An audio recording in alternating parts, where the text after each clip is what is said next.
ও সসা, কোনে যাচ্ছ? এইদিকে এসো।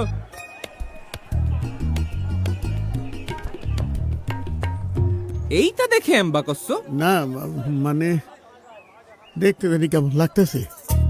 আরে এটা তো বডিওল ক্যামেরা, তাই না কোন ভাই? বডিওল না, বডি ওর্ন ক্যামেরা।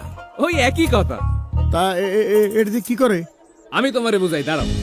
এইটা দিয়ে ভোট কেন্দ্রে কিডা আসতেছে কিডা যাচ্ছে সব রেকর্ডিং হতে থাকবে। আবার ধরো ইলেকশনের দিন কেউ ঝামেলা করতে চাইলো, সাথে সাথে বডি অন ক্যামেরার এসওএস বাটনটা সব দিলি, তখনই কন্ট্রোল রুমের যে মনিটর আছে সেখানে এই ক্যামেরার ছবি সবার সামনে ভাইসে উঠবি। কন্ট্রোল রুমেতে পুলিশের কাছে জিজ্ঞেস বুঝে সমস্যাটা কি, পুলিশে আর একটা বাটন চাইবে যখনই কইব সাথে সাথে ডাইরেক্ট অ্যাকশন।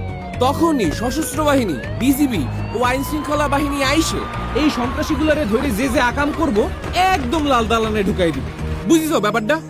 মানে আগের মতো কেউ আকাম করে পার পাবি না? চাচা, আগের দিন কি আর আছে? আমি ডামিয়ার লাইলাতুল ইলেকশনের দিন শেষ। চলো ভোটটা দিয়ে আসি। চলো চলো। আপনার নিরাপদ ভোট প্রদানে আপনার পাশে সার্বক্ষণিক নিরাপত্তায় আছে সশস্ত্র বাহিনী, বিজিবি ও আইন শৃঙ্খলা বাহিনী। শান্তিপূর্ণ ও সুষ্ঠু ভোট প্রদানে পুলিশ বাহিনীর বডিওন ক্যামেরা ও ভোট কেন্দ্রের সিসিটিভি ক্যামেরায় সার্বক্ষণিক নজরদারিতে এবং নিরাপত্তার চাদরে বেষ্টিত থাকবে প্রত্যেকটি ভোট কেন্দ্র। সংসদ নির্বাচন আর গণভোট দুইটার ব্যালট পেপার কি একলগে দিতেছেন? জি, এই যে।